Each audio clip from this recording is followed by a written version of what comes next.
0714 au 0714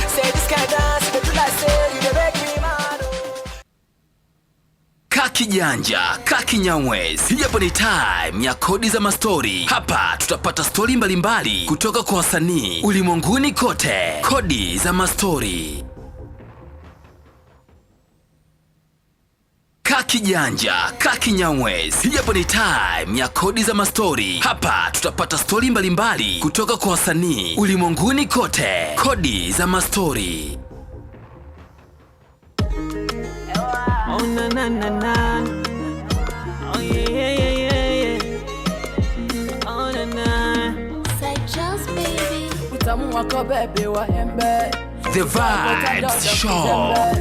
Atana na baby wa hende. Wazidisha upendo mpaka. Oh yes, bana tumerudi tena kwa ajili ya kupiga mastori na Inomax, Inomo. Sasa huyu jamaa bana ni moja kati ya underground au upcoming artist ambao wanahaswa kinoma noma. Mshikaji alipata bahati ya kufanya remix ya ngoma yake Tam Tam na washikaji kutoka Kongo. Sasa nikaona sio kesi pia tukacheck naye namna gani ambavyo huwa anafanya kupata connection, kwa sababu sio kitu easy kabisa kufanikisha jambo kama hili hapa. On air niko na Inomax. Mambo ni aje mzee wangu? Bwana kama kawa. Fresh, naona uko na vibe sana baba. Niko full sana kwa natokea Kagera huko bwana, nasikiliza Zabibu FM. Ni moja kati ya watu ambao wanasikiliza sana Zabibu kupitia online link. Shout sana kwako. Unyama sana. Bana sasa mzee wangu, hivi ile remix ya goma lako la Tam Tam.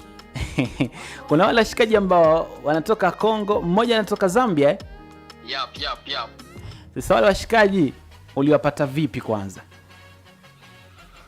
Bwana, hii ilikuwa ni project ambayo nitakiwa nifanye. Kuna kazi moja nitakiwa nifanye na Jvenox ambaye yupo Rwanda. Bwana, sasa tulikuwa tunatakiwa tufanye kazi. Sasa kipindi kile yeye kuna mambo yake ya kwenda sawa, ikabidi ni connect na mtu ambaye anapatikana Zambia. Oh yeah. Kwa hiyo ndo tukawa tumefanya ile remix na yeye akawa amenibadilisha nikaingia kwenye EP yake. Au hiyo EP tayari ishatoka au bado? EP bado haijatoka, ndo project inaendelea sasa hivi. Na ngoma ambayo umeshirikishwa pia ishakuwa recorded au bado?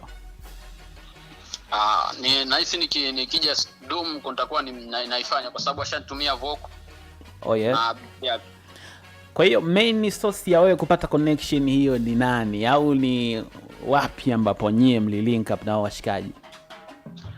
Ilikuwa ni kupitia magrupu ya WhatsApp kujoin. Kwa nini nimejoin kwenye group moja hivi ilikuwa la Kongo. Kwa Kongo kule wakawa wanatuma magrupu mengi, kwa hiyo nikaa nipata na magrupu mengine zaidi ya watu wa nje huko South Africa, South Sudan. Oh yeah.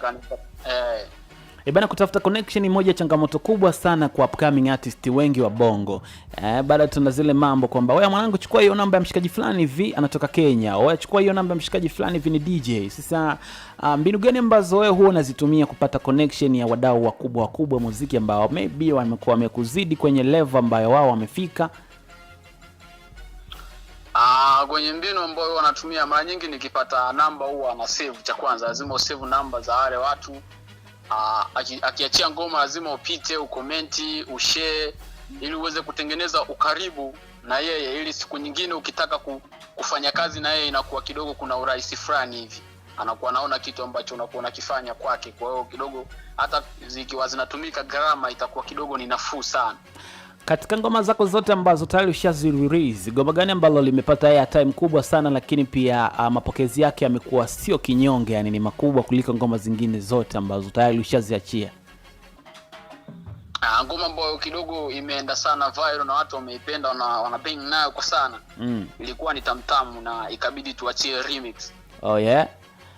Yeah. Na vipi sasa game ya Dodoma design kama unaikataa hivi sahihi, umerudi Kagera mazima ama kuna mbishe za kifamilia ambazo zimekukeep busy kwa huu muda? Huko nimekuja kusalimia, soon tunarudi Dodoma tukafanye kazi. Yani kazi lazima, kwa sababu huko kidogo muziki wa huko na ukilinganisha na kule town zinakuwa zinatofautiana. So unajua huko sana wanapiga kinyumbani sana. Kwa hiyo ukija na ngoma zako za Kiswahili huko kidogo watu wanakuwa kuelewi, yani wanakuona kama mtu hizi kama unakataa hivi. Of course. Ukiangalia muziki ambao utakiende uende mbali sana lazima uimbe Kiswahili, uimbe Kiingereza, hivyo kidogo uweze kusogea mbali. Kagera ni moja kati ya mikoa ambayo wasanii wake bado wako loyal sana na makabila yao. Nimefuatilia wasanii wengi sana. Kuna mshikaji anaitwa T Kasha, ana ngoma mingi sana ambazo amezimba kwa Kihaya, lakini pia kuna mshikaji mmoja vijana lake linakuja afu linanitoka. Nani hivi mwisho linaishia na boy. Anajiita nani afu mwishoni hivi anamalizia na boy. Eddie Boy, yeah, Eddie the Boy, yeah. Mshikaji bana ngoma zake alishekuachia EP, takriban ngoma zake karibia zote ameimba kwa Kihaya. Hivi nini siri ya Wahaya kupenda kuimba nyimbo kwa kutumia lugha yenu ya kikabila? Unajua nyumbani watu wanapenda sana. Kwa hiyo mtu anajua akifanya muziki anakuwa angali mbele sana. Unajua kama sisi kidogo tukishatoka huku tukasogea mbele, unaangalia ni muziki gani ambao watu wanapenda, kwa sababu ukienda mbele kuperform sana lazima nyimbo za Kiswahili. Kwa hiyo ukiwa na nyimbo za Kihaya utaishia, yani hauwezi kupata nafasi kwanza ya kupanda kutumbuiza, kwa sababu nyimbo zako zinakuwa limited na maeneo ambayo upo. Kwa watu wanapenda sana kutumia Kihaya kwa sababu ni watu ambao wamewazunguka, alafu na muziki wao wamesha utengenezea, yani ukanda kwamba nitaishia humu Kagera au kanda ya Ziwa ndo nitaishia hapa basi. Kwa hiyo anakuwa jiangalia kwenda mbele. Ndio maana watu wengi wanafanya muziki ambao ni wa Kihaya. Ndio maana hata ukimwangalia Saida muziki yake yote mingi sana ni ya Kihaya. Na imani kwamba angekuwa anapiga za Kiswahili angefika mbali sana, lakini naona kwamba muziki yake anaishia humu. Kwa hiyo anazunguka tu. Kwa hiyo asilimia kubwa ya mashabiki wa Kagera wanapenda nyimbo za lugha ya nyumbani, si ndio? Ya, lugha za nyumbani wanapenda sana kwa sababu zina vitu vya asili. Unajua, yani vile vitu vya asili sana, ngoma nini kwa. Unauonaje muziki wenu sasa huo kwa kuanzia level ya kitaifa na kimataifa? Una maono yako, unaonaje huo muziki unaweza ukafanya jambo kwa miaka 5 ijayo labda? Mimi muziki wangu naona kwa miaka 5 huko ni mbali sana, yani 3, 2, 4, yani utafika mbali kwa sababu ni kitu ambacho nimeshapanga. Project zipo nyingi, zipo za kutosha, tuna bang na ambavyo dunia inazidi kubadilika. Kama kuna mapiano tutaenda, kama kuna dancing tutafanya. Kwa hiyo tunazidi kuchanganya muziki ili tuone na kutafuta ladha tofauti, midundo tofauti ili tuweze kufikisha muziki mbali.